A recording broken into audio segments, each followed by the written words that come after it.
నమస్కారం. మాకల్ఫ్ న్యూస్ కి స్వాగతం. ప్రతిరోజు 6 దేశాల తాజా వార్తలు మీకు అందించబడుతున్నాయి.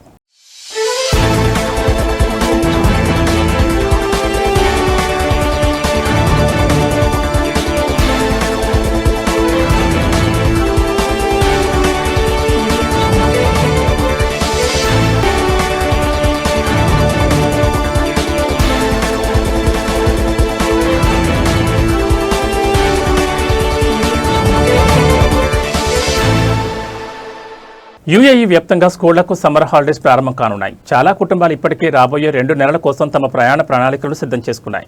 అయితే ప్రయాణానికి ముందు తమ ఇంటిని సురక్షితం చేసుకోవాలని అబుదాబి పోలీసులు తెలిపారు. తమ ఇళ్లను ఆస్తులను రక్షించుకోవడానికి అవసరమైన ముందు జాగ్రత్త చర్యలు తీసుకోవాలని పోలీసులు కోరారు. ఈ మేరకు అడ్వైజరీని ఆన్లైన్లో పోస్ట్ చేశారు. నివాసితులు అన్ని తలుపులు, కిటికీలు సురక్షితంగా తాళం వేసి ఉన్నాయని నిర్ధారించుకోవాలని, అందుబాటులో ఉన్న చోట భద్రతా వ్యవస్థలు, నిఘా కెమెరాలను ఆన్ చేయాలని, అనవసరమైన విద్యుత్ ఉపకరణాల ప్లగ్లను తీసివేయాలని, విలువైన వస్తువులను సురక్షితమైన ప్రదేశాల్లో భద్రపరచాలని మరియు బయలుదేరే ముందు నీరు, గ్యాస్ సరఫరాలను నిలిపివేయాలని సూచించారు. ప్రయాణ ప్రణాళికలను లేదా వారు ఎంతకాలం ఇంటికి దూరంగా ఉంటారనే వివరాలను సోషల్ మీడియాలో పంచుకోవద్దని పోలీసులు సూచించారు. ఎందుకంటే అటువంటి సమాచారాన్ని కొందరు దుర్వినియోగం చేసే అవకాశం ఉందని హెచ్చరించారు. అంతేకాకుండా నివాసితులు తాము దూరంగా ఉన్నప్పుడు అదనపు రక్షణ మరియు మనశ్శాంతిని అందించడానికి అవసరమైనప్పుడు తమ ఇంటిని చూసుకోవడానికి నమ్మకమైన బంధువును లేదా స్నేహితుడి సాయం తీసుకోవాలని సూచించారు. సేవ్ సమ్మర్ అవగాహన ప్రచారంలో భాగంగా ఈ సలహా జారీ చేసినట్లు అబుదాబి పోలీసులు తెలిపారు. సమాజ వ్యాప్తంగా భద్రత, రక్షణ సంస్కృతిని పెంపొందించడానికి చేస్తున్న నిరంతర ప్రయత్నాల్లో ఈ ప్రచారం ఒక భాగమని పేర్కొన్నారు. ప్రజా భద్రతను కాపాడడానికి మరియు ఆస్తులను రక్షించడానికి ప్రతి ఒక్కరూ భద్రతా మార్గదర్శకాలను పాటించాలని కోరారు. ఏదైనా అనుమానాస్పద కార్యకలాపాలు లేదా సంఘటనలను అధికారిక మార్గాల ద్వారా నివేదించాలని పోలీసులు పిలుపునిచ్చారు. అల్ అహ్మదీ గవర్నరేట్లో కువైట్ వాణిజ్య మరియు పరిశ్రమల మంత్రిత్వ శాఖకు చెందిన అత్యవసర బృందాలు స్పెషల్ డ్రైవ్ చేపట్టాయి. ఇందులో అంతర్గత వ్యవహారాల మంత్రిత్వ శాఖ యొక్క క్రిమినల్ ఇన్వెస్టిగేషన్ డిపార్ట్మెంట్ సిబ్బంది కూడా పాల్గొన్నారు.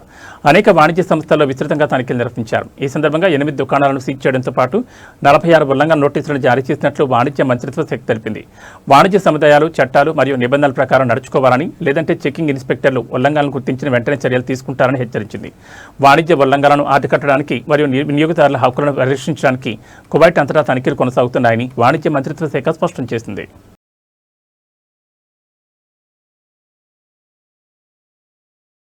ఒమన్లో మత్స్యరంగాన్ని బలోపేతం చేయడంతో పాటు పటిష్టమైన పర్యవేక్షణకు చర్యలు వేగవంతం చేశారు. ఈ మేరకు రిటైల్ చేపల ధరలను పర్యవేక్షించడానికి ప్రత్యేకమైన కాంపిటేటివ్ అథారిటీని ఏర్పాటు చేశారు. మార్కెట్లలో చేపల ఉత్పత్తుల రిటైల్ ధరలను నిర్ణయించడంతో పాటు సెంట్రల్ రిటైల్ మార్కెట్, ఫిషింగ్ పోర్ట్లలోని చేపల మార్కెట్లు, ల్యాండింగ్ కేంద్రాలు లేదా సేకరణ కేంద్రాల నుంచి వచ్చిన కొనుగోలు ఇన్వాయిస్ల ఆధారంగా నిర్ణయించిన ధరలపై వినియోగదారుల వద్ద వసూలు చేసే రిటైల్ ధర కంటే 30% పెంచకూడదని వ్యవసాయ, మత్స్య మరియు జలవనరుల మంత్రిత్వ శాఖ జారీ చేసిన ఉత్తర్వుల్లో స్పష్టం చేశారు.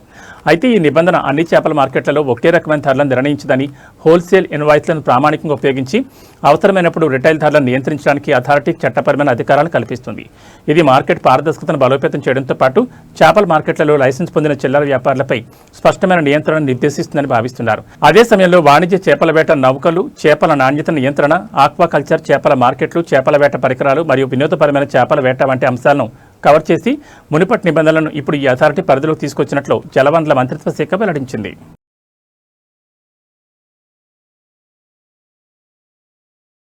సౌదీ అరేబియాలో అవినీతిని ఎదుర్కోవడానికి మరియు ప్రజానిధులను పరిరక్షించడానికి నిరంతరంగా ప్రయత్నాలు కొనసాగుతున్నాయి. ఇందులో భాగంగా పర్యవేక్షణ మరియు అవినీతి నిరోధక అథారిటీ జూన్ 2026 నెలలో 1585 తనిఖీలు నిర్వహించి 385 మంది అనుమానితులపై విచారణ జరిపింది. అంతర్గత వ్యవహారాలు, రక్షణ, ఆరోగ్యం, మున్సిపాలిటీలు మరియు గృహ నిర్మాణం మరియు ఇస్లామిక్ వ్యవహారాలు, దవా మరియు మార్గదర్శకత్వ మంత్రిత్వ శాఖల్లో పనిచేస్తున్న వ్యక్తులతో సహా 130 మంది సౌదీ పౌరులు మరియు నివాసితులను క్రిమినల్ ప్రొసీజర్ కోడ్ కింద అరెస్ట్ చేసినట్లు నజహా తెలిపింది. ప్రభుత్వ నిధులను పరిరక్షించడంలో, సమగ్రతను పెంపొందించడంలో ప్రజల సహకార కీలక పాత్ర పోషిస్తుందని తెలిపింది. అధికారులు అవినీతికి సంబంధించిన సమాచారం తమకు తెలియజేయాలని ప్రజలను అవినీతి నిరోధక అథారిటీ కోరింది.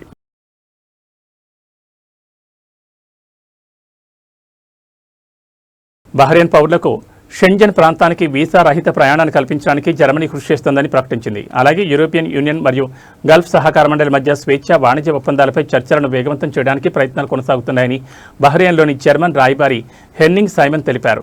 బహ్రెయిన్లో యూరోపియన్ యూనియన్ స్థానిక అధ్యక్ష పదవిని సైప్రస్ నుండి జర్మనీకి అప్పగించే కార్యక్రమంలో ఆయన పాల్గొన్నారు.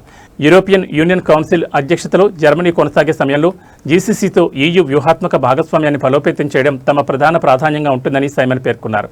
బహ్రెయిన్ పౌరులకు షెంజన్ వీసా నిబంధనల నుంచి మినహాయింపు ఇచ్చే ప్రయత్నాలను ముందుకు తీసుకెళ్లడం మరియు EU GCC స్వేచ్ఛ వాణిజ్య ఒప్పందాలపై చర్చలను వేగవంతంగా పూర్తి చేయడం వంటివి తమ ప్రాధాన్యతల్లో ప్రథమ వరుసలో ఉన్నాయని పేర్కొన్నారు. వాణిజ్య చర్చల్లో పురోగతుందని వచ్చే ఏడాది ఈ ఒప్పందంపై సంతకాలు జరగవచ్చని ఆయన ఆశాభావం వ్యక్తం చేశారు. అక్టోబర్లో రియాద్లో జరగనున్న GCC యూరోపియన్ శిఖరాగ్ర సమావేశానికి సన్నాహాలు జరుగుతున్నాయని సైమన్ వెల్లడించారు. ప్రాంతీయ భద్రత, ఇంధనం, పెట్టుబడులు, ఆర్థిక సహకారం మరియు ప్రపంచ సవాళ్లతో సహా పరస్పర ఆసక్తి ఉన్న అంశాలపై ఈ సమావేశంలో చర్చిస్తారని ఆయన తెలిపారు.